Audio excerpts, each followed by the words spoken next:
Welcome to self-discoverywisdom.com, formerly known as Self-Discovery Media.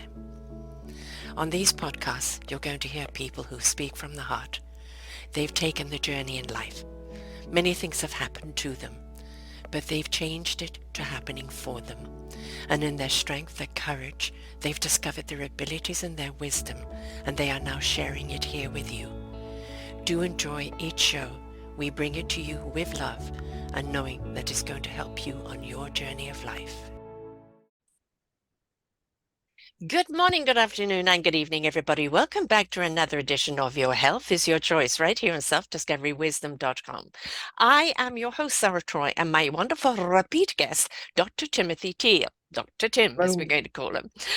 And we're going to be talking about your gut health today. Yes, I know we've done a number of shows on this, and we can never do too many, because if your gut's in trouble, the rest of you's in trouble. He says more powerful medicine lies in the food we eat and the thoughts we think and how we affect our health. So he said he's a retired ear, nose, and throat surgeon, now turned author, coach, course creator. During the last 4 years of his practice, he found more powerful medicine in the food we eat and the thoughts we think and how they affect our health in a profound way. When standard medical treatment failed to adequately address the glorious patients' health concerns, he started looking at the food they were eating and found multiple diet triggers that were true causes of the complaints. And when these offending foods were removed, many of their other health complaints resolved completely. When his own health started to fail, he applied his own brand of medicine and had a dramatic results that brought other and more profound benefits. He now teaches how to enjoy those benefits of feeding our craven bodies the way we were created to eat. And yeah, people don't realize, do they, that gut, it all starts in the gut. The gut feeds everything else. And if we're not feeding the gut properly, everything else is having a problem. Right. And a big part of my story is not just about the gut, but taking another 10 or 15 feet back and looking at the bigger picture of who we are and where we came from. Mm, And what the conclusion that I've come to is that, people have been on the planet for quite some time. How long, it's always up for debate. yeah. But the vast majority of the time that we've spent on this planet has been unrecorded history. And that life was kind of rough. And I'm one of these freaks that has a foot in both camps of both creation and evolution. I am absolutely convinced that this world was created by an intelligent hand. And Mm-hmm. you look around, and to deny that that there is an intelligent design here, you kind of have to do that willingly, because there's unbelievable intelligence in the design of who we are, the design of this world, and how this world was designed to help us to survive in it. The code, And right? All the yeah, coding. Yeah. absolutely. So the way that I got to this, I'm an ear, nose, and throat guy. People maybe say, why is an ear, nose, and throat guy talking about all this stuff? Here's why. About half of the adult patients that I saw my entire career always had the same complaint. Doc, I got something stuck in my throat. I Mm-hmm. cough all the time. Sometimes I get hoarse. I can't figure it out. I'm scared to death I got a cancer. So, we would always do the same thing. We'd take a good history, we'd do a physical exam, and then we had a little endoscopic camera. It was about that long, and we could numb up their nose, slide it through their nose, and look down their throat. And 99.5% of the time, you never saw anything. But no, but I started poking around in there, and you could get all the way down to here and see the opening to their esophagus. And almost always, it was just a little bit swollen. And I'd take my camera and I'd just poke it on the top of their esophagus. And every single time they were like, "That's it. What is that? That's it. That's exactly where I feel." Like, that's the top of your esophagus, and it's just ticked off. And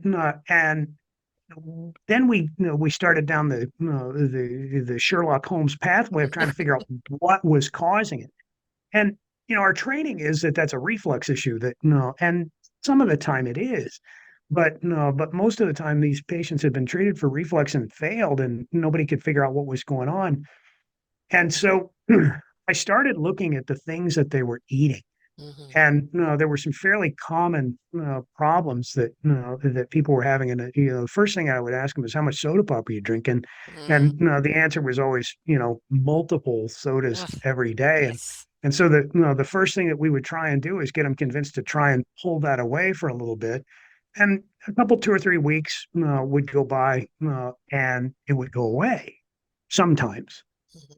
And then I'd say, okay, now start drinking again. And boom, they'd start drinking it. And the sensation would come right back. Boom. Now we know what's going on. It Yeah. goes, you stop drinking the soda pop, it goes away. You drink the soda pop, it comes back, but not always.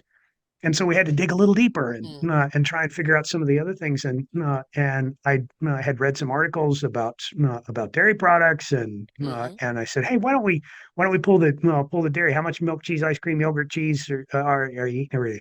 Oh, that's all I eat. Oh, that's Mm. bad. Mm. So why don't we just try something else for a month or so and see what happens? And more of them got fixed. I'm like, oh, this is a big deal. Yes.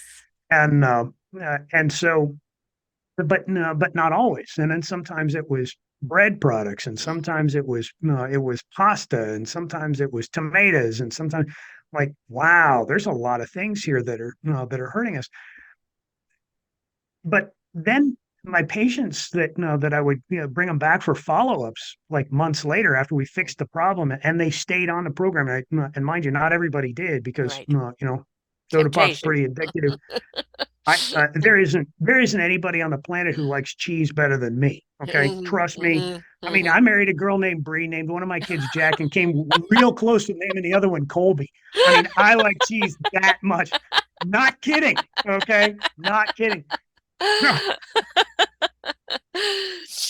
no, then Heaven it for you happened is to a me. cheese platter, Oh, right? oh my gosh. But I didn't realize what it was doing to me until it happened to me. I developed the tickle that wouldn't go away. I developed the hoarseness that would come and go, and a cough that wouldn't quit. I'm like, dang it. I hate this is not fair. I'm gonna Mm. have to take my own dadgum medicine. And I did. I just walked away. I dropped the cheese and dairy products altogether. Sure enough, 2 weeks gone. Didn't come Mhm. back. And I'm like, I wonder what happens if I eat some. I ate it, comes right back. I'm like, dang it, this is not cool because I like cheese. But then something really interesting happened. So I just quit. I'm like, I don't want to do that. No, so I prefer to be healthy than Yes. deal with those issues. Got to rename the But kids now.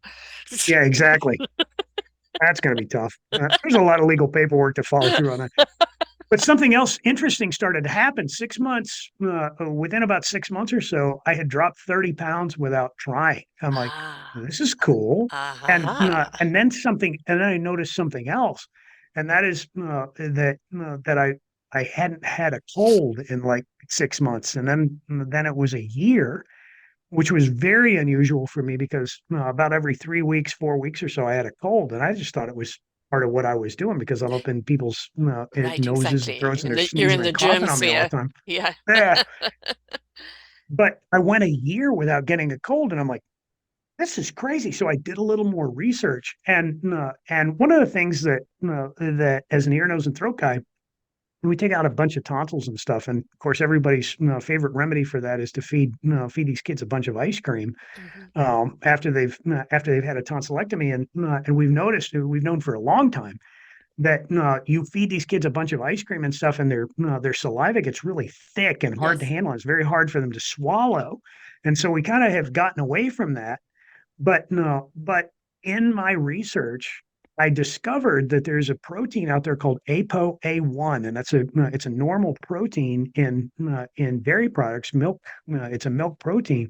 Guess what it does? It makes secretory IgA, immunoglobulins in our saliva and our mucous membranes. It makes it stick together. That's what was making their spit so thick and hard to handle. Ah. When we take immunoglobulins that are designed to protect us from disease and we make them stick together, they don't work anymore. Ah. And when I stopped with the dairy products, my immunoglobulin, no, my secretory IgA started working again, Hmm. and I wasn't getting colds. Mm. And today, if I go out and eat cheese 3 days in a row, I'll guarantee I will get a cold. Okay, it doesn't mean that I don't get colds anymore, but it means that the instead of getting them every 3 weeks, I get like one a year. Right. Okay, that's a massive difference. And then I started taking it back to my clinic because the cost of putting a set of tubes in a kid today is Mm. unbelievable. Little kids that have chronic ear infections or they develop fluid in their ears and they can't hear and they're sick all the time. Um, That was my you know, daughter. She ended yeah, up with well, the ear transplants, the ear right. plug thingies in there.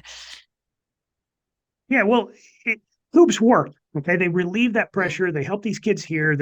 But it's a surgical procedure. It's very expensive.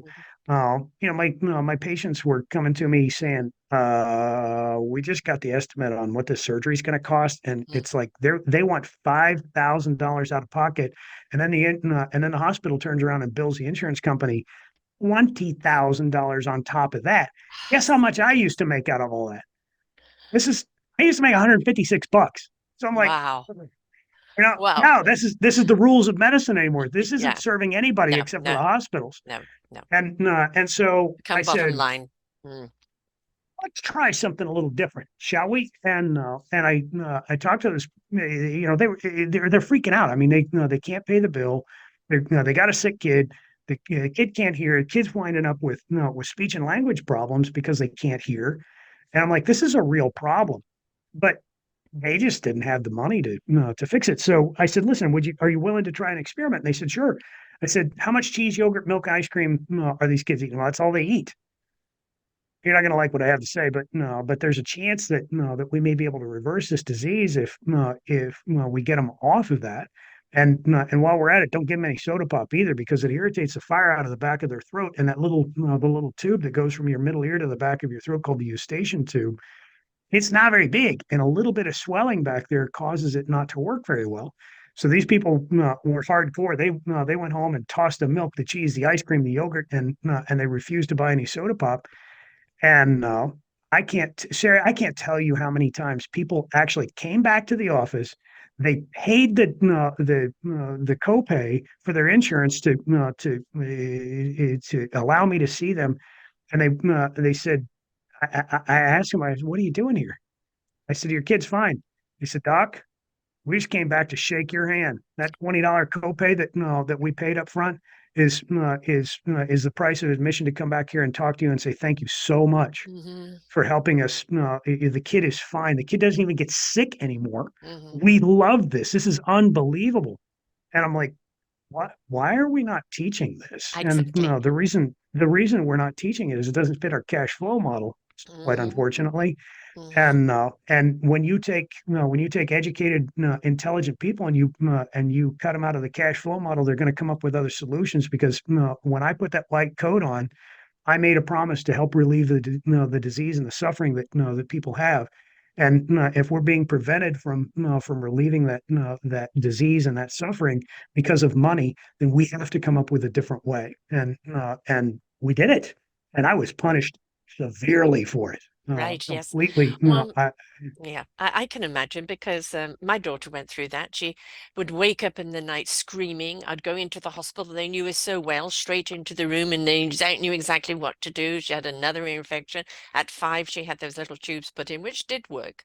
But I had Mhm. to keep her home from school for a month while I put her on echinacea to rebuild her body because every time she went to school, she picked up the next thing. Our whole system was so vulnerable.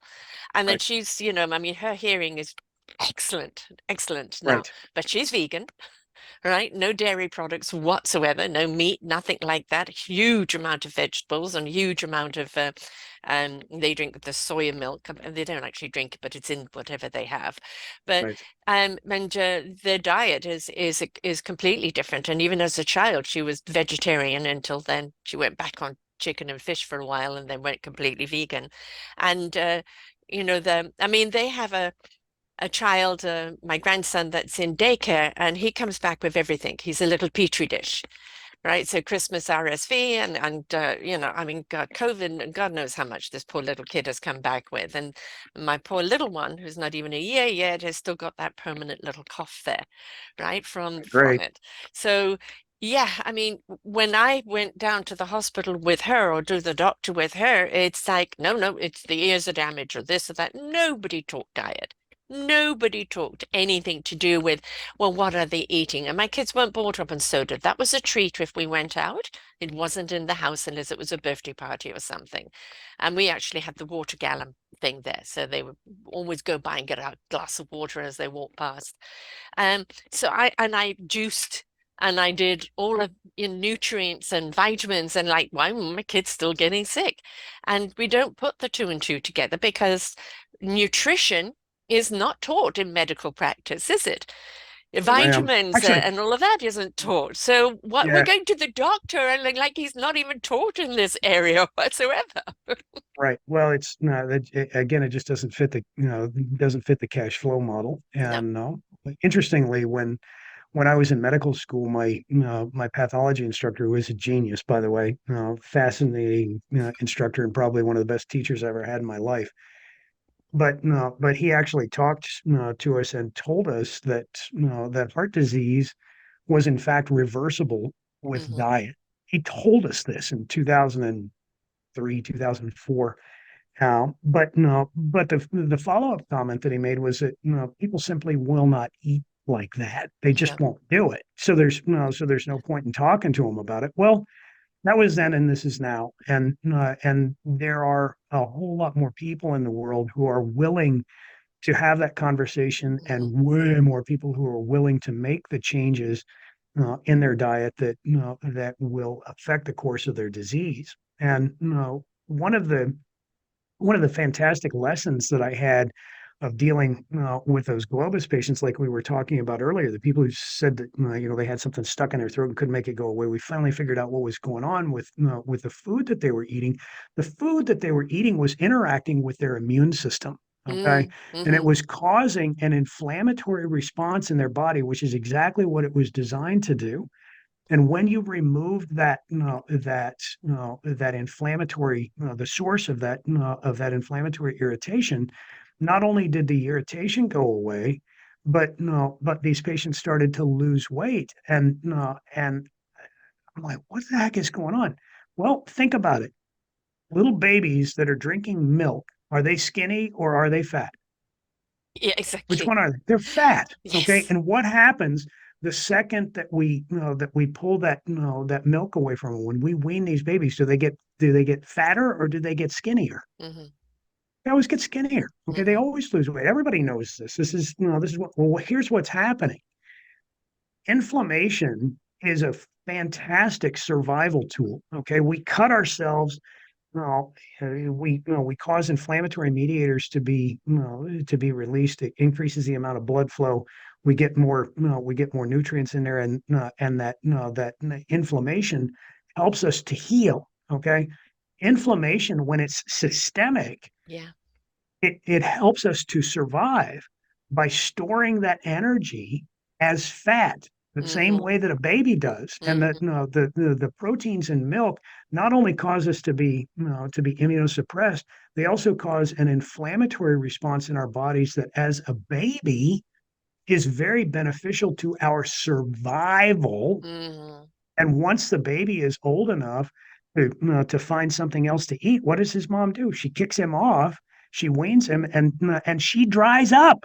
It's Yes. not even available to us Right, as exactly. and It of served its 55 purpose. It's next now. precisely. Right. Hmm. There's 5,500 mammal species on the planet, and only one that drinks another animal's milk beyond infancy. Yeah. Okay, and that's us. Yes. And it's not because it's not, it's not poison. It's not going to kill you right away. Okay, it has a lot of fantastic qualities as far as food goes. Especially in food manufacturing, liquid protein in milk is like gold to Hmm. food manufacturers.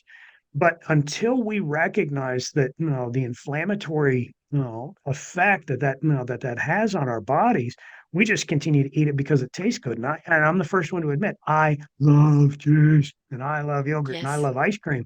Who doesn't? Okay, except for the people who are lactose intolerant and all the rest of Hmm. that stuff.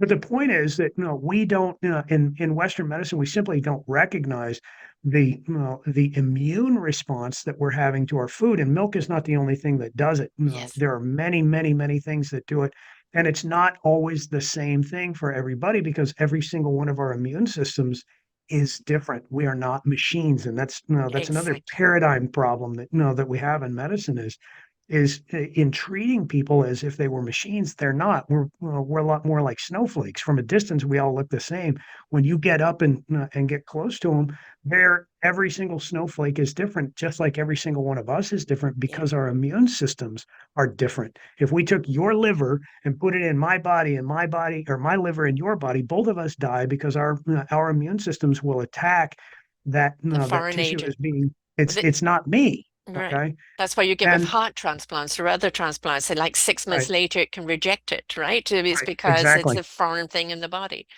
Well, and we're all unique, Mm, and so the take home message when when I was treating these Globus patients and they would come back in, it was just for those who stayed on the program, it was an amazing health transformation. Their skin cleared up, mm-hmm. their brain fog stopped happening. People with migraines, they didn't stop having them, but they were like, I don't get migraines anymore, hardly Yeah. ever. They lost weight, their joints quit hurting, and I'm like, oh, this is much bigger than just this problem. Oh, yeah. This, this is, it was showing up here for me. Mm-hmm. Okay. But for my patients that, that we could get them to understand that, the things that you're eating, you're having a painless response to it that's affecting you in a myriad of other ways. It's giving you brain fog. It's giving you headaches. It's giving you skin changes. It's giving you joint pain. It's making you fat. Yeah. It's it's making your guts really angry because that's where the inflammatory Yeah. response starts is in our gut, Mm-hmm. and it causes inflammatory bowel disease. It causes all kinds of other things that we simply don't we don't even recognize it.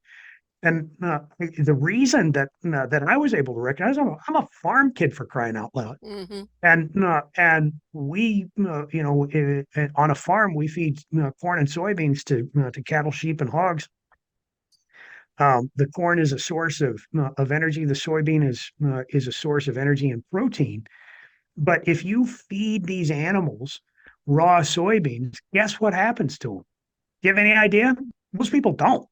They Backfire? will die. Oh, really? No, they will die. Yes, if you feed them raw soybeans, the raw soybeans have enough lectins in them. Those are they're plant proteins that are very very irritating to our bodies.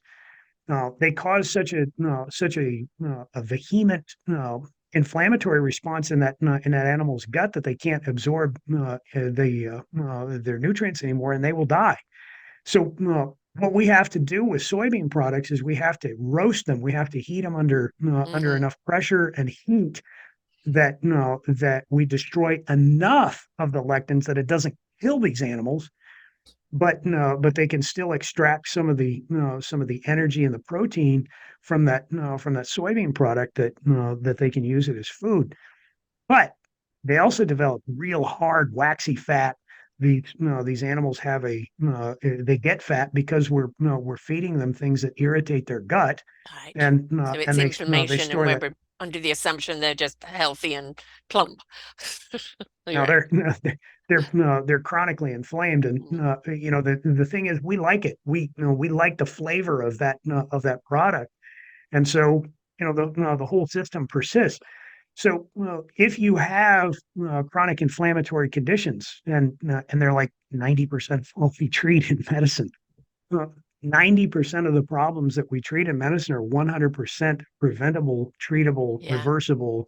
I mean, it's really ridiculous how many problems we can solve by simply recognizing that that the food that we're eating, we're having an immune response to it. And that's all my practice was for Yeah. several years, is simply Yeah. teaching people, listen, we can throw all the different Mm-hmm. poisons that you want at these bodies, but it's not until we get to the Mm-hmm. root cause of what you're experiencing, and that's an inflammatory response, that we're actually going to get any good clinical response from.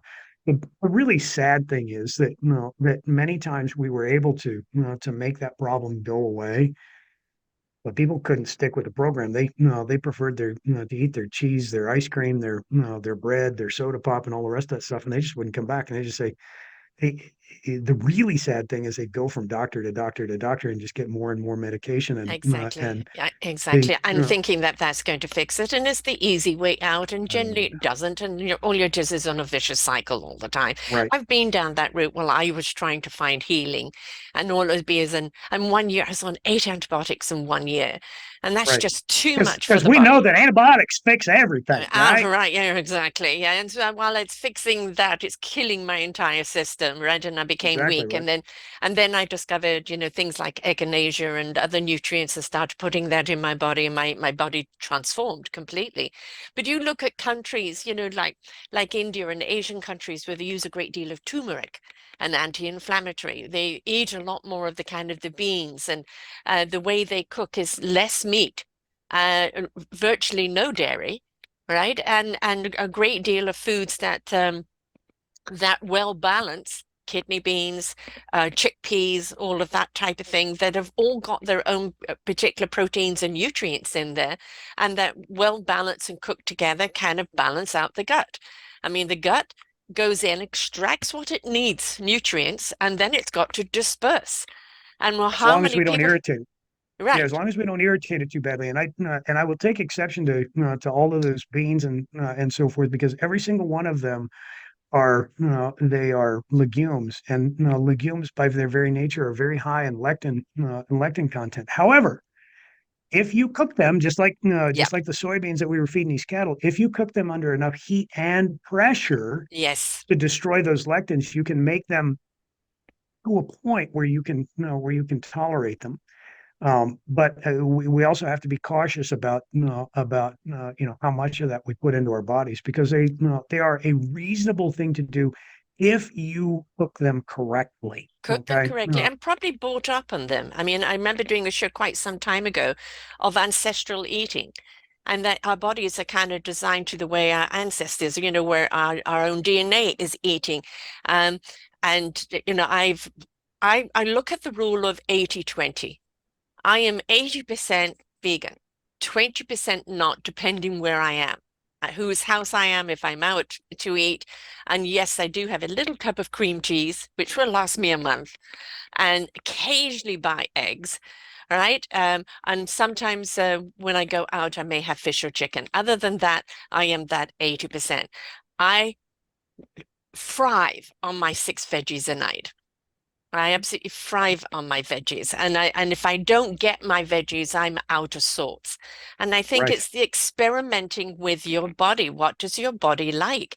Just because Precisely. somebody else can be a carnivore and eat a whole cow doesn't mean that's good for you or necessarily good for them either, That's right. because we've got That's to bear exactly the right. antibiotics and all the stuff they're putting in the feed or putting in the animals. I mean, what we're looking at today, I'm going to be graphic here. When you look at the pig farms and the chicken farms and everything else that isn't organic, that isn't naturally sourced, these poor creatures are in little pens just being stuffed to fatten up so they could be slaughtered to go to market. You're eating their terror. You're eating Right. their pain. You're eating their despair. And I think a great deal of the reason why we have more violence today is I will actually go as far as to say it's in the foods that we eat and it's triggering something inside of us. And I think it's having an effect on our neurons in our brain and making us more angry, making us more depressed, making us more anxious, as well as putting such an enormous strain on our body, which then puts a strain on everything else. And it's a vicious cycle. And I think we really need to kind of start at the drawing board in each and every one of us of what, introduce food slowly and go, okay, what aggravates? That aggravates out. This feels good. Right. I feel optimized on it, stays in. But if we want to have good health and stop popping a pill for everything, or let's just cut it off, right, or cut it out, then it becomes something that, as this title of the show is called, your health is your choice. And that goes Right. with what you put in your body and That's also exactly right. what comes And out, learning. which is just as important. Right. And learning to pay attention. Hmm. As there are a number of people who are listening to your program that are having these awakenings. Yes. The whole world is going through an awakening of consciousness and starting to pay attention not only to what's going on around them, but what's going on inside of them. Hmm. And I will freely admit I'm a coffee guy. I started roasting my own coffee probably 15 years ago, and I absolutely love fresh roasted coffee. Mm, However, I've also learned to pay attention to how much of that is going into my yes. body. If I drink 2 or 3 cups of coffee, I know that my emotions start to run a little ragged, and I'm much easier to get upset and so forth. And I've got good friends who are clients of mine, and friends, and they have noticed the same thing. It's like, ooh, this is starting not just to wake me up, but it's affecting my mood as Mm, well. And be very, very cautious about how much of that stuff we actually put into our body, because we know it has neuroactive effects. That's why we drink it, for crying out loud. But yes. no, but a little Moderation, bit, right? Know your yeah, body. yeah, I'm a two precisely. cup a day. That's it. 2 cups a Mhm. day, sometimes only one, right? And then the rest of the day is water, an Right. occasional scotch. So, so here's a little nugget for your people about how to start to get to know your body a little bit. One of the things that I have learned to pay attention to, if how to know that something is giving you an inflammatory effect inside your body, and that is to pay attention to how you feel about 15 or 20 minutes after you eat something. Mm, And if you feel like you've got a rock sitting in your gut, that's it's real heavy. mm, It makes you feel kind of tired and so forth. That's one of your first clues to pay attention to, that maybe this is having an immune effect on me that I don't necessarily want. I have found over and over and over again, by paying attention to my own body, that when I eat something in about 20 minutes, I feel like, oh, I think I'm gonna lie here. I got a rock sit in my gut. That's gonna make my guts not feel good. There's a chance it can give me a headache. There's a real good chance that my bowels aren't going to want to move. yeah. And that's what's I have learned to recognize that in my own body, and as I talk to my patients, it's the same thing. When they eat something and it feels real heavy and so forth, they recognize pretty quickly that there's other things that are going to come along with that: headaches, brain fog, Yes. fatigue, joint pain, guts that don't want to work, all Flatulence, kinds of all sorts of things yeah. that Oh go on, gosh, yes. right? Yeah, yeah. And so learn to pay attention, and Mm. that's the clue. Is Yes. when you eat it in 15 or 20 minutes after you feel like you get a rock in your gut, you just learn something from it and go on. Yeah. So that's so It's good to literally write it down, isn't it? absolutely. Oh gosh, Yeah. that was one of our primary tools Yeah. that I use. Was for 2 weeks. I have people keep a food diary and how they felt. Mm, And it was amazing. It became vividly obvious even to them what was going on, because mm, they started to pay attention not to what they ate and how they felt 10 minutes later or 20 minutes later, but a day later and 2 days later mm. and 3 days later, because the things that we eat and the inflammatory effects that come along with them are cumulative. Yes. And if we continue to eat all of these highly inflammatory foods, then we just have this steady state of inflammatory changes. I will never forget sitting in residency when I did my first year of residency in Chicago, at a small hospital on the way south side of Chicago. In fact, across the street was a cornfield. That's how far south we were. But no, but we would no, we'd get these lectures every week, 2 weeks, something like that. We'd have cancer docs come in, we'd have cardiologists come in, we'd have rheumatology come in and give some lectures, and they'd show us slides, and over and over and over and over again they would say, they would look at the slide and they describe what we were seeing on here, and they point out where the disease was. But every single time, they always mentioned that that there was this background of inflammatory cells. There were Mm, plasma cells in there, and there were lymphocytes, and all the rest of the stuff. And they just there's inflammation is the key. They're mm. always inflammation is the key. Inflammation is comes along with all of these diseases, and they over and over and over again they would say it, but nobody could ever figure out where the source of inflammation was. Just give you an Oh, anti-inflammatory. no, they knew that didn't work, and no, but today we're Yes. still treating these chronic inflammatory diseases with steroids, which Mm, which in in the allopathic world where where we say, here's a problem, we need something to oppose that. Well, in that paradigm, that makes sense. But no, but what about the paradigm that says what's causing the inflammation in the Root first cause. place? What's the Exactly. root cause? Yeah, And we and talk again, about that all the time in every single show, whether it's mental, addressing whether it's physical, whether it's anything else. Stop band-aiding everything. Stop addressing right, what is happening. Look to the root cause of it. Because if you don't get down to the root cause of it, it doesn't matter what you do, cutting it off at the top, it's going to grow again. Everything right, must be gone down to the root cause. And that sometimes can be a pain in the butt, especially the older you are, because there's more to undo to get down to right, that root. But yeah, especially as you unquestionably, get older, you've got to, because you know that you've been carrying these habits in no guilt, no shame. You've been carrying these habits because you were told it was okay. You look at right. the food chart. What was it? Milk, cheese, meat, a little bit of veg, all of that type of thing, which is no longer around. They finally clued in and they don't have that chart anymore. Quietly made it Quite disappear. quietly made it disappear and haven't really put anything else up there in its place, right? It just went by the wayside. And it's like people are confused. And also, you're looking at budgetary. An awful lot of people can't afford the fresh produce, the fresh food, the organic food, and all of that. And what do? They go to the center aisles and they buy the processed stuff. Well, that processed stuff is dire for your body. You look at all the You know, chemicals in there that are in there, and you talk about inflammation, right? Your body knows, hey, this is a poison. I'm going to react to it. And we wonder what the hell's going on. right. Well, we live in a world.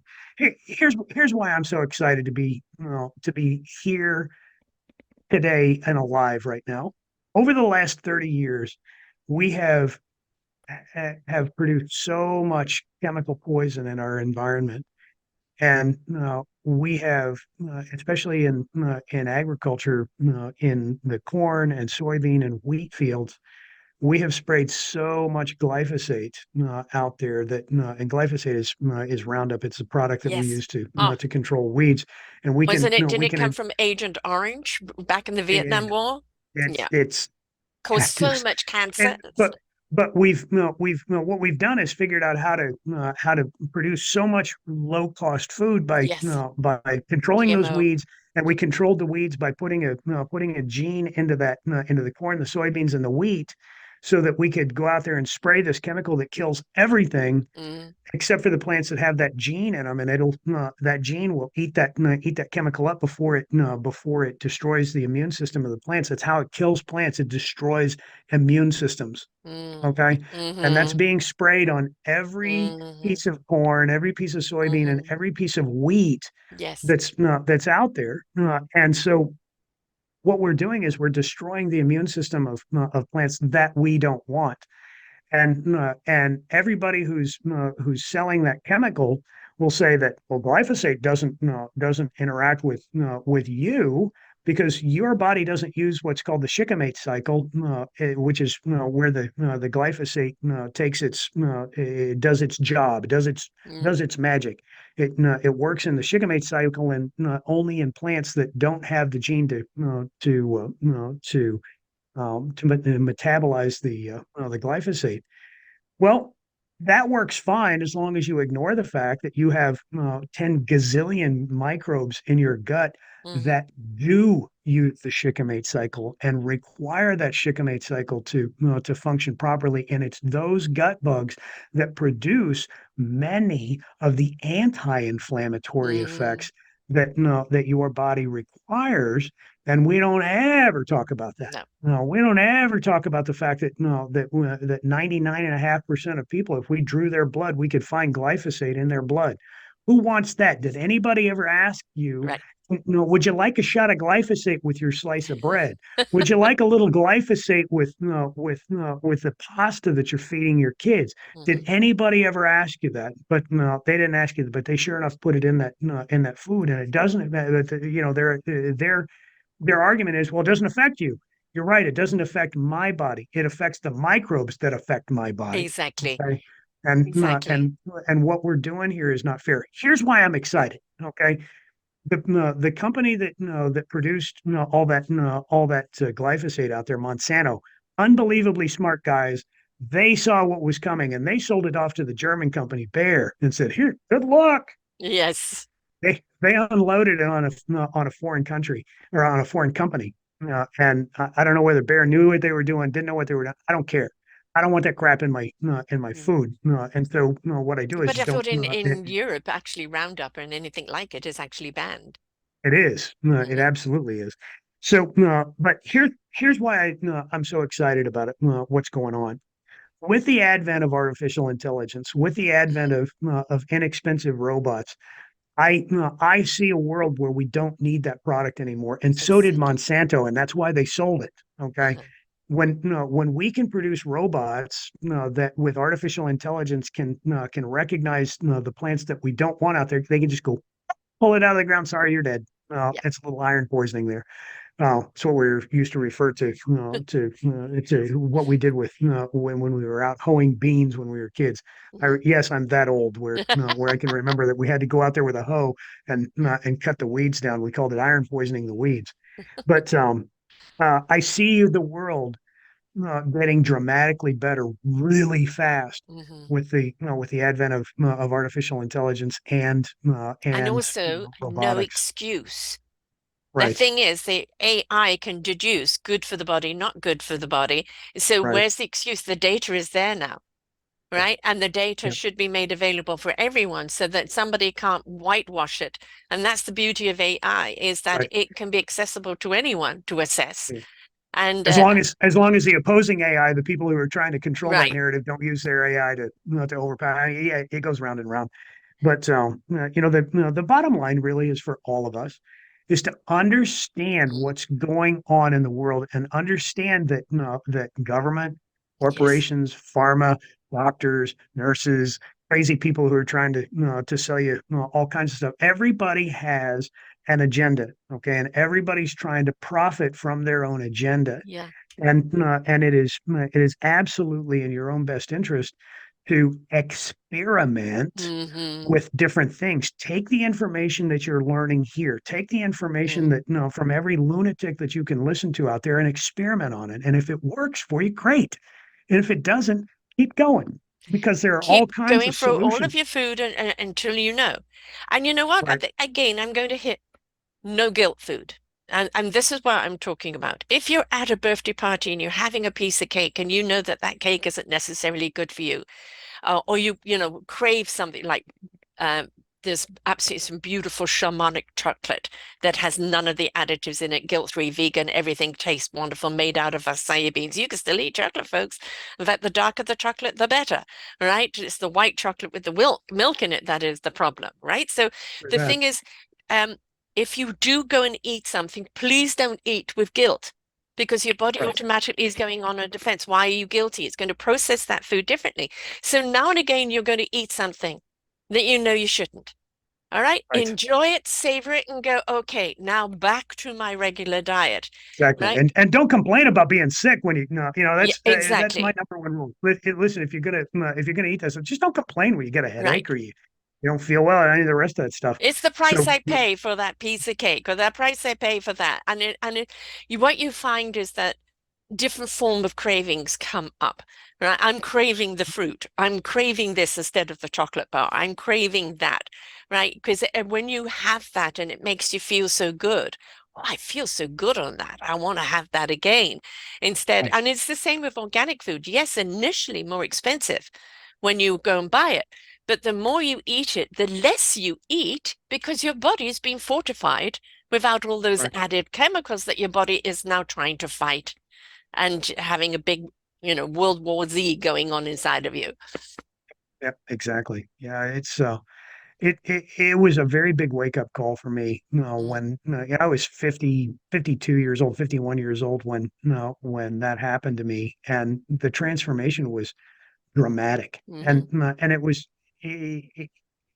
one product for crying out loud that was Yeah, hurting, but I was eating it all the time. exactly. And when I saw the transformation, as much as I love cheese, and trust me, I still love cheese. Hmm. Okay, but no, but there's no way in the world that I'm going to eat it because no, I love being healthy Yeah. and not being sick and not having, not having the brain fog and not having the gut issues and not having the colds way more than I like the flavor of the cheese. Okay. Does that mean I don't eat cheese? No, heavens no. I eat cheese every once in a while, but it is way, way, way diminished from what I used to do. I mean, that was the first product that I would buy, and I don't even buy it anymore. Right. Won't, It's won't, it's that won't do it. we're habitual creatures, right? And we go with what we're used to, what we like, what we think we like, because "Oh, well, I've always eaten it." Well, yes, you've always eaten it. Have you always had that cough? Have you always had this, the joint ache? Have Yeah. you always had that? Have Right. you always had flatulence? Maybe the two and two can go together and you can actually Right. deduce why. And it's Yeah. like, again, back to our health is our choice, is that we know today that the foods that are being served to us and maybe modified or certainly, have additives to it, or maybe not what our stomach likes. And it's up to us. This stomach's with you. I don't care who you are, how old or rich or popular, how many likes you have. You've got this stomach and it's with you wherever you go 24/7. So if you look after it, it will look after you. And I had a wonderful health person on for 5 years as a host on the network, on the Wise Health, Suma Nathan. And she used to call herself the snake oil woman, because back in the 60s, when she was talking about alternatives and this and that, people used to call her the snake oil woman. And she would say the liver, the kidney, and the colon are the most important organs in your body, because if they're malfunctioning, so is the rest of you. And That's we right. look at heart disease and go, okay, right, maybe the heart is defective. We've got to look at that. But what's causing the heart to get that way? And again, why are we just treating compartmental and we're not looking at the whole? And when my brother had his first heart attack, he went vegan completely. And then he had another one 9 years later, and they said, you actually have a defect in your heart. And that's probably what killed our father, because our father died very young. And he said, but the reason, because you were vegan and you walk all the time and you're, really healthy, um, you have prevented that heart attack that was going to be inevitable to happen, that wasn't picked up the first time Right. because of this defect, right? So it is our choice. And if we are going to suffer, uh, keep quiet about it. Right? Nobody wants to hear you moaning about it if you're not willing to do something about it. Well, I love your snake oil story because one of the things that I have noticed in medicine is that going back several hundred years Mm, in Western medicine, we have this tradition of absolutely punishing yes, the innovators, the yes. people who are. I mean, we just can't learn that lesson. No. We laughed Barry Marshall off the stage in 1991 or 1990 or something like that. Barry Marshall was the Australian researcher that old people at the International Microbiology Conference in 1990 or 91, something like that, that he believed that there was a bacteria that was causing gastric ulcers, and they laughed him off the stage. So he went home and he took the bacteria that he had isolated. He scoped himself. He put a camera down his own throat and said, "Look, no ulcer." He inoculated himself with this bacteria. Puts a scope down. Says, "See, there's an ulcer." And then treated himself with the appropriate mix of bismuth and antibiotics and all the rest of this stuff, and scoped himself again. Said, "See, it healed it up." He goes back on stage the next year, 1 year later, and presents his findings in a way that seemed to make sense to them, Mhm. and he gets a standing ovation. Okay. He was saying the same Ignaz, thing the year before, but people exactly. needed It's to the see the same proof. Yeah. message. But Yes. Ignaz Semmelweis. Do you know who Ignaz Semmelweis is? Nobody knows who Ignaz Semmelweis is. He was the doctor back in the 19th century that noticed. He made an observation that the midwives that were delivering babies who washed their hands Mhm. between deliveries, the mothers of those the ladies that they were delivering, their rates of septic disease Yeah. and was like 1, 2, 3%, something like that, Whereas the doctors that were doing their autopsies in the morning and dealing with these disgusting dead bodies and then walking across the street to deliver babies, their mothers were dying at like 40-50% Mhm. sepsis rates. And he told these guys, hey, maybe you should wash your hands. Maybe you should wash your hands. You know what they did to the guy? They ostracized him. They made fun of him. He kept telling him, "You got to wash your hands," and made such a big deal about it. They said, "You're crazy." They lock him up. They Ugh, lock him up. They beat the daylights out of him, and guess what he dies of? Sepsis from the wounds inflicted by the medical dirty community hands. itself on the, yeah, Yes. exactly, the same dirty hands that he told, and even in sacrificing his own life, still couldn't get across the fact that, hey guys, I'm noticing something. I'm making an observation here, coming to a conclusion, evidence without proof that maybe we should do what these people are doing Yeah. because their rates of infection are much lower than yours. And what do? We punish them to the point of killing them. I know we're still doing it. Yeah. I am living proof of the blacklisting that I experienced in my career with a clean record, a clean Yeah. medical license, and I was blacklisted in at least 6 different states for talking about what we're talking about here. Right. No, nothing has changed No. in medicine in 2 or 3 or 400 years. We simply cannot talk about innovation And this is because it why, doesn't well, it this doesn't is fit the cash flow model for crying out exactly, loud. exactly. I know everything is bottom line. It's all the dollar. It's all who. And look, let's think. Pharma doesn't want you to get well. They make profit out of you being sick and continuing to be sick. Doctor, I remember going to my doctor and talking to him about echinacea, and he said, "I don't want to hear about that. You'll put me out of business."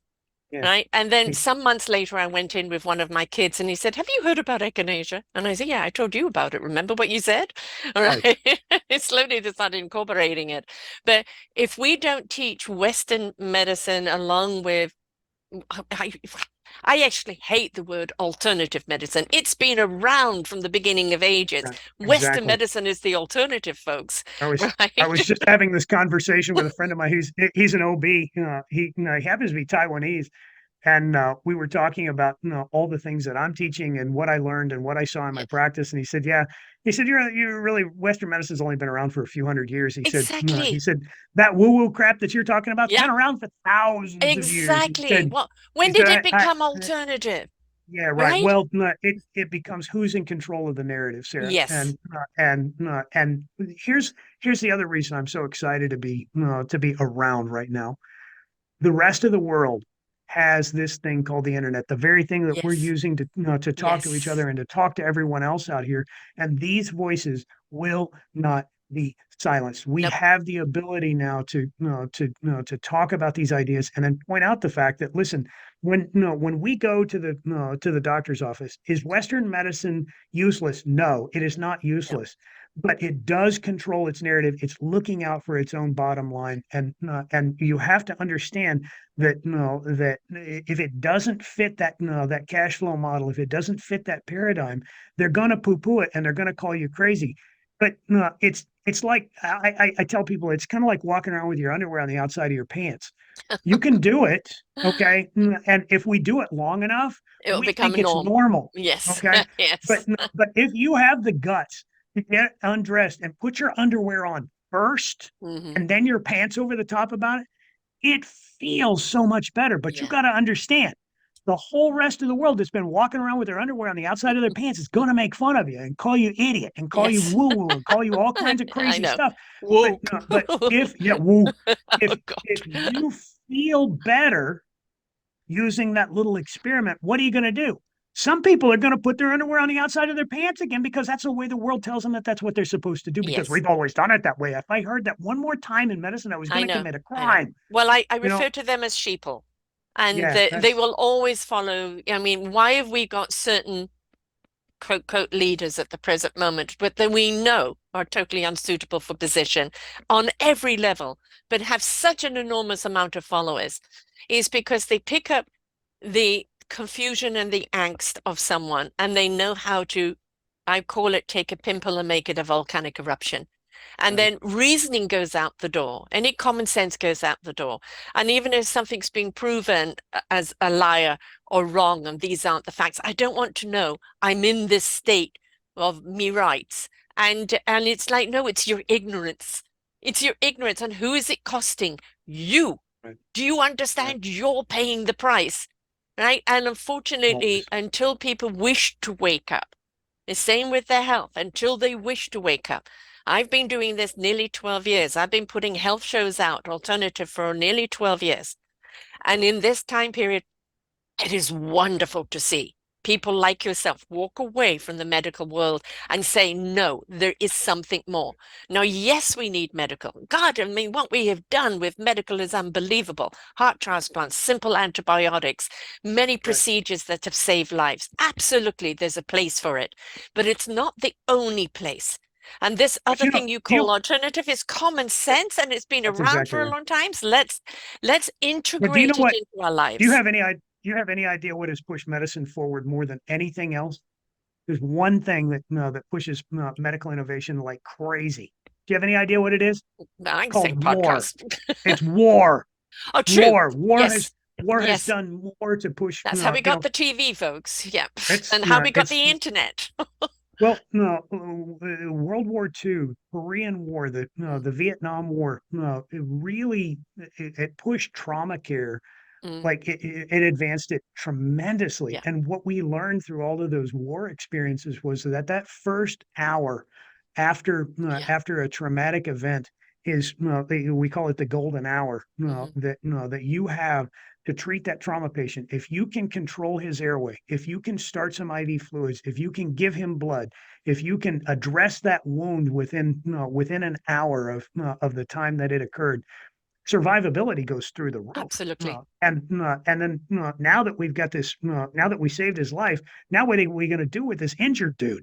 Well, there's an incredible amount of things that we can do to rehabilitate. Hmm. Hence, what my wife does for a living. She's a rehab doc. The things that we've been able to retrain these damaged bodies to do is unbelievable. Prosthetics, Oh, and prosthetics.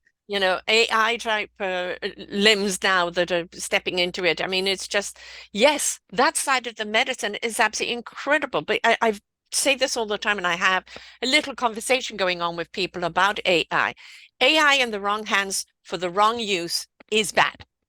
Right. Get into a car, drive it fast, aim at people is bad, right? It's all a question of how we drive it. And if we look at AI as partnering with us, of being Right. able to do things so much faster and more concise than we can, and we use Right. it as an asset. And Right. then we And actually start seeing we have more time to be the essence of who we are because the precisely. AI is filling all those other gaps for us. Precisely. AI will be the greatest enhancement to humanhood. All of the chores and the tasks, the analytic jobs that AI can do so much faster Yeah, and so much more accurately. yeah, It will free us all up to have more time to express our humanness, and our humanness is in the expression of the energy of emotion. When we achieve that, and when we can spend our time and our energetic resources in learning how to interact with each other, our emotional resources and our creative resources that are embedded in every single one yeah, of us, yeah. and how to master that internal Mm, natural language. That's I teach what's called a natural language, what I refer to as a natural language model. Learning to manipulate that natural language hmm, model using our time hmm, resources and hmm. using our humanness Yes. will has the potential to create a world that we couldn't even dream of. The elevation of No, humanity was where right? we're meant to be. We're behind time. I'm sorry, we That's are exactly right. behind time in Right. our And elevation that's of consciousness of where we're meant to be. Uh, Consciously intelligence. We are so far behind. We're still so Neofondical in the way that we think. And that's right. we have to leave that behind because it's an old program that simply does not work. And let's look at it, war after war, killing after killing, hating after Fighting after hating, fighting. Right. fighting after fighting. And we're whom? Benefits, zero. All Right. right. Yes, we come out of war, we come out with different creatives. But how about we plugged in creativity itself and Right. see where we can go? How many Yeah. kids It's do we under, see today that are coming up with some innovative ideas because they saw a right. need, right? Right. One of the first concepts that I try and teach to people is the difference between negative and positive emotion. And negative emotion is our emotional energy moving away from us, Hmm. and positive emotion, that's our emotional energy being concentrated within us. The nature of negative emotion is dispersive, it's destructive and chaotic. Yeah. Okay, well, it has no use other than survivability. Hmm. Dispersive, chaotic, and destructive energy is useful if you're in a fight. Okay, Yes. if you need to hide, if you need to run away, that's survival level emotional programming. And positive emotional energy is energy that is concentrating within us. It is creative. It is organized emotional energy. If you are awake, if you are conscious, why in the God's name would you ever use negative emotion? And the reason that we use negative emotion in our lives, in all of society, anywhere on the planet, the only reason that we're engaging in any form of negative emotion is because that's the internal survival program Yes. Flight that or we're flight. running on. And Mm. until we wake up to the fact that there's Hmm. a program running, and in fact, there is a program running in every single one of us, Yes. and it's the default program that that runs in us to help us survive. And we inherited that from our folks, and we wrote part of that program Hmm. ourselves before the age of 7 years old. And everything that we survive goes into a survivability file, and we use that as the song sheet, as the script that we live the rest of our emotional lives on. And every decision we make, everything we do, from what we eat and how we think and how we drive and how we act, is an emotional based decision, because every decision that we come up with, or everything that we consider, that thought taps into Hmm. the limbic system, into our emotional programming, to say, is this survivable, yes or no, or do I need to fight, hide, or run away Yeah. from this concept? And it's not until we have some wake up call, the as you say, the cosmic two Cosmic by two by four, four. Yes. as I call it, the 5 Ds: death, divorce, disaster, displacement, or diagnosis, Hmm. that comes along and hits us hard enough Mm. and wakes us up to the fact that hey, you got an emotional program that's running here in the background. Life doesn't have to be like this, or you Exactly. want it to be a different way. Then we wake up, and once we wake up and realize that, oh, I get to choose my emotional response. I get to choose my emotional program, but only if we choose. And by choosing what our emotional response is going to be, why would anybody ever choose something that energy that was Yes. going this way? We would only choose to use positive emotion, because it only feels good. It serves us and everybody around us. But And it's so the until we clarity. wake up, The yeah, thing is, you have to when you wake up. are anxious, when you're fearful, everything about your body tightens up. Everything. And that means cognitive thinking tightens up, right? When you take the deep breath and calm down, Right. get back in sync, go with the flow, solutions appear in front of you. Clarity is That's there. exactly right. Clarity of what to do with a situation. Now, this is not to say things negative are not going to happen to you. Yes, they will, right? Right. That That's is that's life, a but it's how that, we yeah, react that's the to human it. condition, for crying out loud. Exactly. That's right. And you know No, what? You can get mad. I'm mad over a few things. I'm absolutely mad that humanity is still deciding to hurt each other right, instead of love on each other. We can look at somebody and go, "You're not my cup of tea, but I don't hate you." Right? right, You're not somebody that I want to be pals with, but I wish you well. Right? Why right. can't we go that? Why is this extreme polarization? You're different from me, so I'm going to hate you, and you're evil, and you're bad, and everything else. That when you're carrying that inside of you, that turmoil that's going on inside of you is damaging you, your psyche, It's your damaged. body, every single inch of you. It damages your DNA, dear. I mean, Absolutely. we've And got then you good pass that evidence. on into your generations when you have children.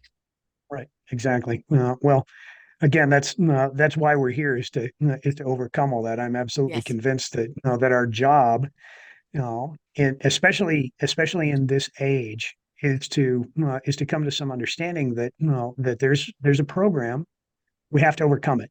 Mhm. And all of the things that got put into our program are things that we chose before we got here to Mm. experience, and we chose our own hurdles, and you know how we get around those is is how we earn our right to go home. Okay, Yes. and you know how we choose to learn and experience the things that we came here to experience. I'm the biggest fan of near death experiences, Hmm. but they get a little boring after a while. It's like they're all saying the same thing. You chose to come here. You chose these hurdles. Have You the chose these experience. to have the Choose how you have the experience. experience, right? Right, right. You don't have But to to suffer. You know, but no, we don't. no, That's struggle that, is inevitable. that's That's how we discover, but not right. suffer. I love you, Sarah Troy. Good heavens, I enjoy this conversation. It's you know we can sit here and agree with one another and let the world call us weird until I've we been called ain't. weird my entire life, darling, Yeah, so well, I'm me so too. used to Yeah, it. me too. Me too. That's why we get along so well. And So, quite honestly, if normal is to live in hate, is to live in fear. Fear to me is the common sense. Don't put your hand in the fire. Don't walk in front of a bus. Don't go and do the things that you know are detrimental to you. Don't eat that if you know that it's going to give you a stomach ache, right? That kind of fear is your warning system. It's bad for you. But when we put fear because it's unknown, I want to change that word to wonderment. I don't know. I would like to right, discover. I'm right, wondrous about what this really does mean. Now, if you discover, oh my God, eating that is bad for me because it's full of chemicals, I'm going to put it in the fear bracket, right? That's a different thing. But if you look at other things and go, I've limited myself all this time, believing I can't. Well, not only could I, but I excel at. Why was I holding myself back in my own right, self-discovery, right? right. Well, it's again back to the program. Back to the program, kids. Yes, It's all about the program and how we do or don't. You know that our bodies are a fantastic piece of machinery. If we don't pay attention, I don't have to think about breathing. Okay. exactly. And when I work hard and run short of oxygen, my body takes care of it, and I breathe faster. But does that mean that I can't hold my breath? Mm. No, you can hold your breath. Does that mean I can't breathe fast? No, I can breathe fast. Watch. And can I breathe slow? Yep, I can breathe slow. What happens when we take conscious control of Mm. automatic processes? Hmm. We send a different signal to this body about who's in control. Is the default program running, or am I My taking choice. conscious control? Yes. Exactly. Yes. My health is my choice. Hmm. My mental and emotional well-being is my choice. Hmm. My spiritual condition is my choice. But How I react if to you things don't is my choice. but if you don't make that choice consciously, Yeah, then you're on unconsciously automation. the program's Mm. going to take over, and it will keep you alive as long as it can until you run out of resources, Uh-huh. until and giving you every single opportunity that you possibly can to wake up Up. and You take know, conscious control of the program. our phone, our computer is constantly updating. Right? Updating data. Right, We look at, oh gosh, my computer is too full. I need to get rid of some programs. They don't serve me anymore. Well, right, I hate to tell you folks, you are a human computer. Everything exactly, about you is an analog. You're all built together by coding, right? right, Break you down. You are right, an organic computer, and right, we need upgrading and updating, and we need right, deleting because otherwise we're not functioning. We're slow like a right. computer that's filled with programs that shouldn't be And there.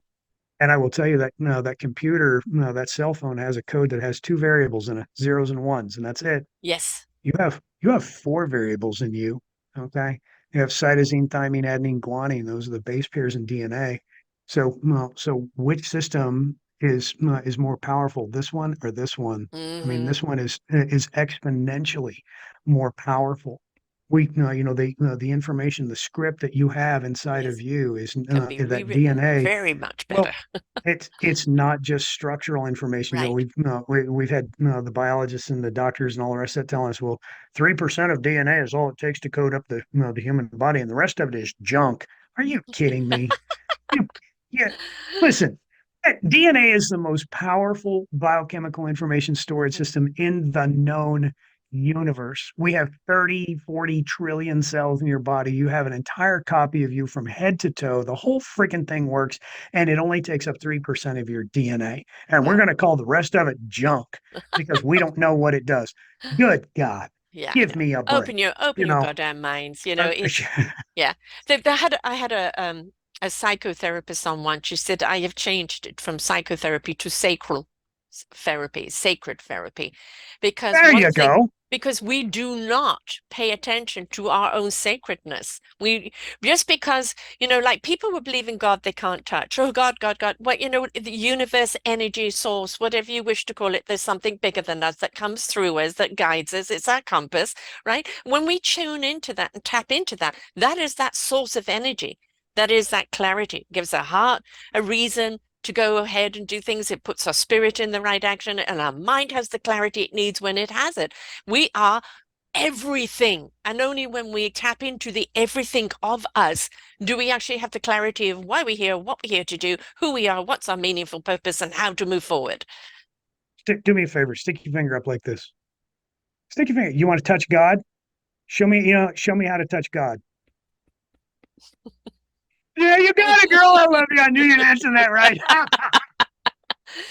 It is I within you, love whatever you you. want to call it. It is with you. You Exactly. are it. You are I made up love of you. the same particles as the universe, the same DNA code, right? And so we are a part of that source, right? We are made in his image. We are a part of, we don't need to go worship on the outside.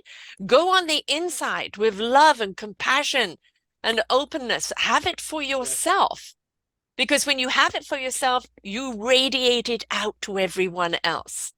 Lift your vibration of love, kindness, caring, compassion. Not only will you have cosmic health, you will have mental health, you will have physical health, but you'll have that driving force of why you are here and what you're here to do. And that's what has most people flapping in the wind. Right. Well, no, the big thing is when we take control of this, when we take conscious control, the first two byproducts of this experiment is joy and empowerment. And Mm, if joy and empowerment is missing from your life, then no, then all you have to do is yes, start exercising who you really are. yes. And it's only a lack of exercising who you really are that you're suffering. And you're suffering because again you don't know there's a program. The Mm, veil has to come off of your eyes just a little bit, and we have to recognize the true nature of who we are, the true nature of our communication, the true mm, nature of we're not bodies with souls, for crying out loud. yes. When you say that, no, when you say I'm a body with a soul, what you're saying is no, I'm first a body and Mm-mm. second a soul, and even though we say, "Hey, I'm a spirit having a human existence," it sounds like we're saying the same thing. We are not. Mhm. We're saying in our own natural language, whatever comes up first is the most important, and it's the inverted pyramid style of communication. You say the most important thing first, and the less important things as we go along. And when we say the words, "I am a spirit Yeah. having a human experience," or "I am a spirit that's living in this temporary body," or "I'm a spirit," whatever, however you want to say it, it doesn't make any difference. But no, but you have to no, you have to say the spirit first. And when you do that, the spirit now has dominion over this over this Yes. physical body. Yes. And the spirit has is more powerful than More than this infinite. physical body, which Hmm. is exactly the way Yeah. things really are. Yeah. And when we hear the stories of people having these miraculous healings, Hmm. guys, it's not a miracle. In 1902, flying was a miracle. In 1903, it became a matter of understanding physics. Hmm. Miracle healings do not are not miracles. That's putting the power of all that stuff outside of us. And Yes. lest I be called, oh, you're not, no, you're not putting the power in God. The power of God is in us. Yes. Crying out loud. Power of God is in us. We are made in His image. We are extensions of Mm-hmm. who He is, and by We're here to stepping into that continue the power, work. Well, by stepping into that Yes. power, we're actually honoring the God that Yes. created us by, by demonstrating, how powerful we really are.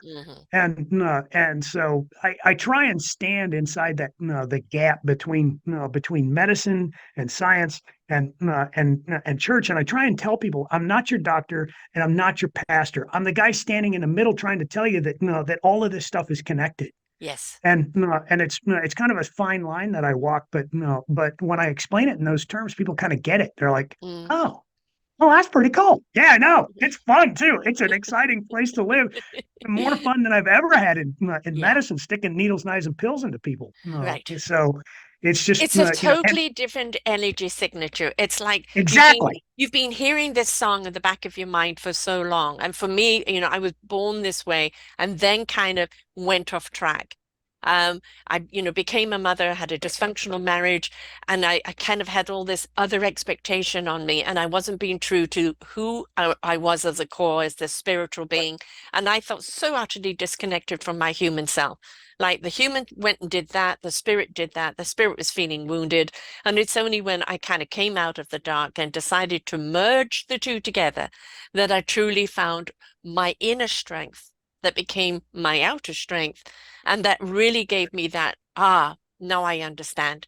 Whereas before I was disconnected. I didn't grow up that way. I grew up very spiritual. Um, but when I came back in together and realized, it's as Popeye says, I am what I am, right? right, And I am what I am. I may not be everybody's cup of tea, nor maybe everybody will hear me, but that doesn't mean I need to change where I used to go into a different pretzel to try and have people see me for who I was. And no, you can only see me when you rise up into my energetic sphere and begin to right, see. But you've got to raise your own energy to get to that place where you can see me for who I am. And that's the same for you. And why we're asking everybody to rise up to a higher hertz, higher frequency, higher energy consciousness. Because in doing so, we not only heal us as a human race, we start healing the planet that we've been raping and pillaging for way too long. And if we want a home to still stay in, then we need to evolve. right. Well, Nikola Tesla said it best. If you want to understand the entire universe, you have to think in terms of energy and vibration. Mhm. And Albert Einstein always used to tell little kids that came through his laboratory in New Jersey. He said, "You guys want to be as smart as me?" And they always said, "Well, yeah, yeah." You know what he told them? He said, "Read fairy tales."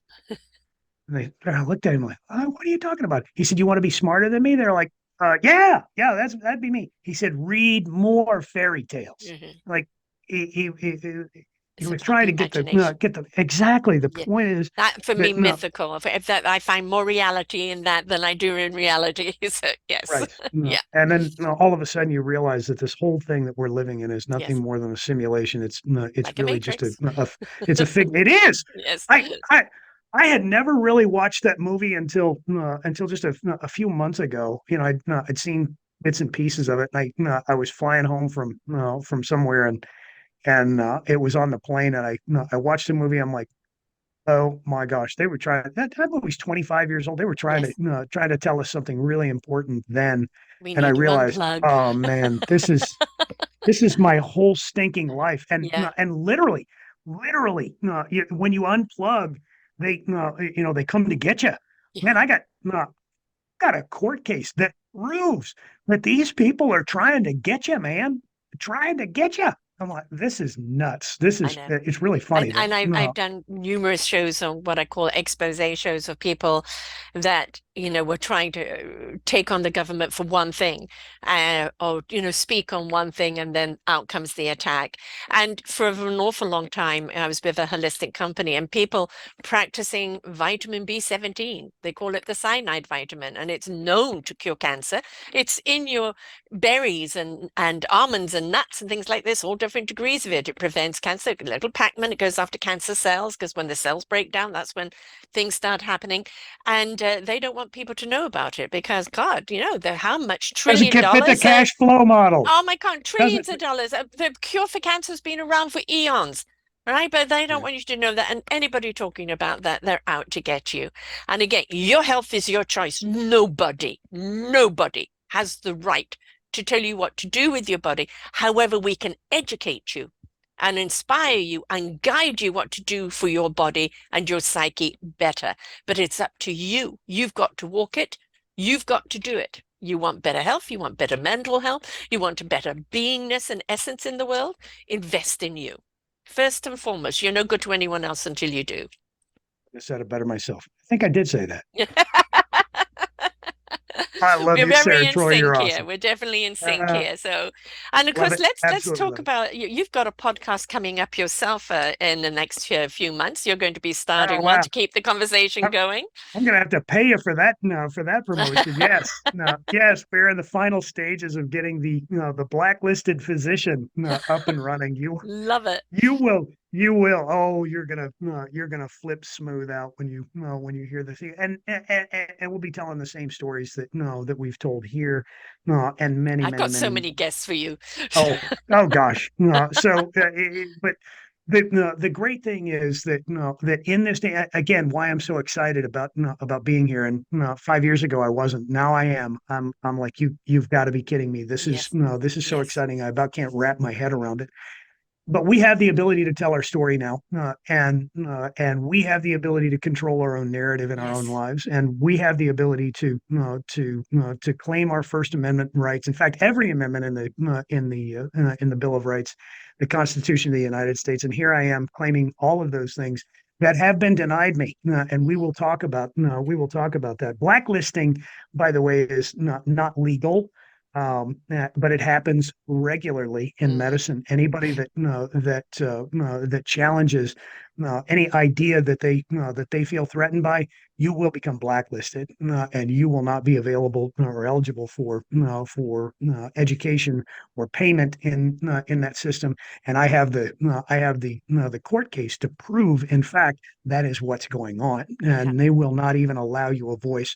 But now I have my voice back, and we will absolutely demonstrate to people not only can you control your own health, not only can you opt out of the system, but why you you should. doggone well Yes, better yes, opt out of the system, because this is a system that laughs at you yeah, and makes fun of your ignorance and profits from your ignorance and calls itself the authority, pounds its chest and says, we're the authority here. Well, when it comes to my health, guess who's the authority? Me. No, exactly. I'm the authority. And if more people understood some of the things that were happening in institutional medicine, we would absolutely burn it down and start all over again. And I realized that that talking Same with about the some of these things. educational system, same with the Oh, political precisely. system. I mean, Good heavens. I've got another book, a quick plug, Our Forgotten Children, 15 chapters, all around the raising of our children. Many of them are parents who have children with medical problems that nobody would listen, nobody would help. Just, oh, no, I don't know anything about that. Forget it. It's your problem. And this is everything is system. All of the systems out there are producing disconnected and dysfunctional children and not supporting families. And this is being reflected in society. And that's the reason why that book is out there, and will be more books on out there as well. Uh, We've got to change this system, and we are the one. We don't wait for someone else to do it. We've got we to have put our voice out there. We've got to be part of the choir. yeah, one of the things that that you'll see come up on my website is an EFT program for foster kids, and I Mm. don't know if you're overly familiar with EFT Yeah. or Emotional any of those. freedom I can't. technique. Yes, Oh tapping. gosh, what a Yes. wonderful thing, Can do it and anywhere, you anytime. can do and Absolutely. and kids. Oh my gosh, especially kids in the foster care system. Yes. The emotional injury that has happened to those kids is mind blowing, I'll give you a and I statistic. know it's 70% of kids incarcerated come from foster homes. That is not a reflection on the kids, that is a reflection on the system. And one of the chapters is a foster mum who over 17 years has had 25 kids in there, and she doesn't let them time out until 21 until they've got an education.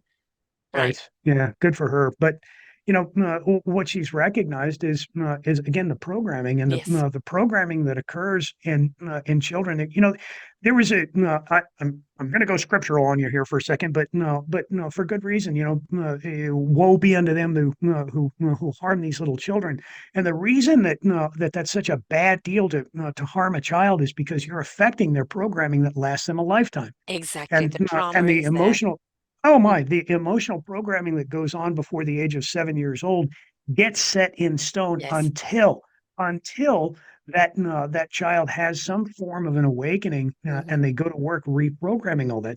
We're talking about the same thing Yes, all the time, over and over and over again, yes. because it's so critically important that we understand that our Root emotional cause. lives, we have to get to the root cause of it, and the root cause of it is a program that's running, and I am absolutely convinced that it's running in our DNA. So whoever that foster Absolutely. mom is, I Yes. want to give her a hug. I want to drive out of the way. I'm going to stop and give her a hug and love you, Novelette and give. Bowen and her Our Forgotten Children book, and I she's love it. exceptional. And she only I'm does I'm boys. reaching She only has boys, and some I'm have reaching never out been to the. hugged in their lives. I mean, for God's sake, They can't. it's Yeah, just they can't. They can't yeah, take it. No, yeah. oh my gosh, what no, what a horrible thing to do to a child, for I crying know. out loud. I mean, the things But that we do to each other are criminal, but the things that we do to our innocents, children and animals alike, well beyond it. is if that person has no soul, has no consciousness, and has no heart. They're apathy people, and that are desperately looking to feel, and they feel hurting other people is going to make them feel something, and it doesn't. Right,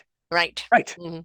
Yeah, it's all negative emotional programming, Yes. and until you experience something different. Mhm. That's the thing about the natural language model is this is natural language isn't spoken, it's not heard, it's felt. And Absolutely. if the only thing that you ever feel is emotional energy leaving you, and that's the only way that you feel alive, God help us all. Oh, and unfortunately, This we have more and more of that right now. My chapter is on, I weep for the children. I wanted to call it that, call it something different, but it is how we're leaving our children behind. For kids to go out for a kick, to just stab someone to death, to feel something, that means we're letting these kids down, right? When they're disconnected from life, they have no meaningful purpose. All they see is doom and gloom out there, lies and deceit and wars and hate, and they think, why? And so the whole thing needs to be changed. So, but that's another topic for another day. We I'll do it. clearly can do another show. Absolutely. So much to talk about here. But would you give people your site and how to get hold of you? And we will certainly add your podcast to your show pages when you get going. So people Excellent. can listen Yes. more to that. But also, what you're offering people as well. So my website is called docofunlock.com. It's docofunlock.com. And feel free to come over and wander around. We have our own EFT programs. They can download my book. It's called Cracking the Caveman's Code, and it expounds on everything that we've talked about today. The first product that we're actually launching is called the Cancer Survivor Protocol, and we're very very close to the launch of that. How people can activate their own inner emotional resources Mhm. to create the emotional conditions where miracles can happen. No, we're not advocating, people don't use Western medicine or any of the rest of that stuff, but do activate the internal resources that you Yes. have. And the story that we use to illustrate the point is a 35-year survivor of recurrent esophageal cancer, which is an unheard of thing. We talked about it on your last podcast, but the man's story was unbelievable. But these stories are out there. There are all kinds of people who outlive the odds of their diagnosis, and there's a pattern of behavior that comes along with Hmm. it. These people are happy, they're optimistic, and they're Yes. emotionally empowered, and And they what I reprogrammed. and they reprogram. So what I've concluded is that in fact there is another language that we Mhm. all speak. We don't have to be taught it, and we already know it, Just got to activate it. and we have to activate it. Actually, we actually just have to start manipulating it and playing with it. And once we manipulate it and play with it a little bit, it's very easy to master the language.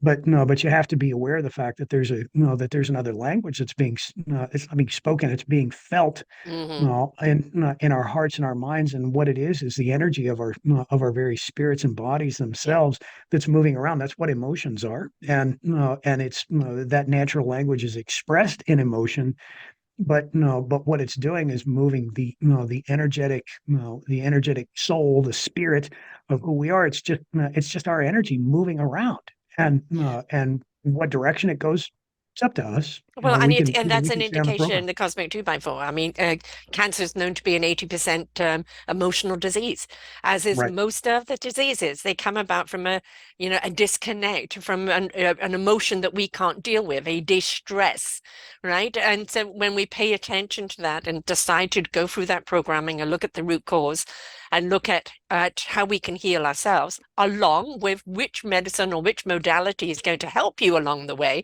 it's teamwork. But you've got to participate in your own health. You've got to participate in your healing. What got Well, you you don't there have in the to. first You don't place? have to. Oh You no, don't if have you to. You can don't, run on the if you program. don't, Okay. we'll see you next lifetime. Yeah, It's simple as that. precisely it. That's exactly right. Sarah, thank you so much for taking time to chat with me. Oh, I always. just And yet I think love we you to do pieces. have definitely another show in Oh my here, gosh. Yeah, definitely. yeah, yeah. You just tell me what you want to talk about. We'll do it. So, no, Well, but we can I be each think, other's I sounding mean, board. there's so many, but well, I think what we can do actually is let's go deeper into the EFT, but also cancer. Oh I yeah. mean, Oh yeah. so let's do a show on that because I've done a lot of shows on EFT, but they're from people that have been the people that have been healed by it, not necessarily coming from somebody that's been a doctor that's found the Oh, modality oh, working. So listen. yeah. I got EFT stories it will blow your mind. Again, it was how EFT was one of those things that helped open the door from my understanding of saying Mm, there's another language, there's a program, yes. and EFT allows us to create a little space from the program to see the program, Exactly. and when you It's a manipulation of that energy into channeling what you need to see because by calming us down and focusing in, we're tapping into an energy that we need rather than the one that's been we feel imposed upon us or that right, we've, exactly. subliminally created around us. So Or it's a we great can just calming see an thing. alternative. We just Hmm. see an alternative. Hmm. If we can stop for a moment and create some space between us and what we perceive as the problem, and stop putting emotional energy in that for Yeah. just a second, then we can see an alternative way Yes, to the respond to clarity, the the deep breath, right, is precisely. another form of deep breath. So, You and got again, it. it's one of those techniques that can be used anywhere at any time. If you don't That's want right. people to see you use Yep. it, you go off to the washroom, tap, tap, tap, Yep. tap, come back a lot Right. calmer. So Right. it's a technique. Exactly. So definitely next show, EFT and cancer. All right. Sounds good. You will be Sounds good to back me. again soon, folks. Love you, Until Sarah. next time, folks, remember your health is your choice. You can be really healthy, mind, heart, body, spirit, soul. It is up to you, but we're here for you. We're here to help you get back that health. And when you look at the root programming, you look at that deep trauma, sometimes it's in your lifetime, sometimes your ancestral, even past lifetime. But we need to look at the root cause of what the problem is and be proactive in our own lives, what to do about it. So until next time, folks, bye for now.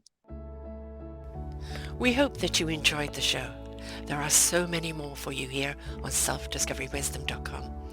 Just go to the podcast tag at the top there and you will see all the many genres and all 3,000 shows ready for your listening. We are here to serve you, to help you on your journey of life, and we know that through inspiration it begets invitation. We are supported by you, the listeners, and those that we interview. Anything that you can spare us in donation would be greatly accepted, and we do hope that you enjoy the next show.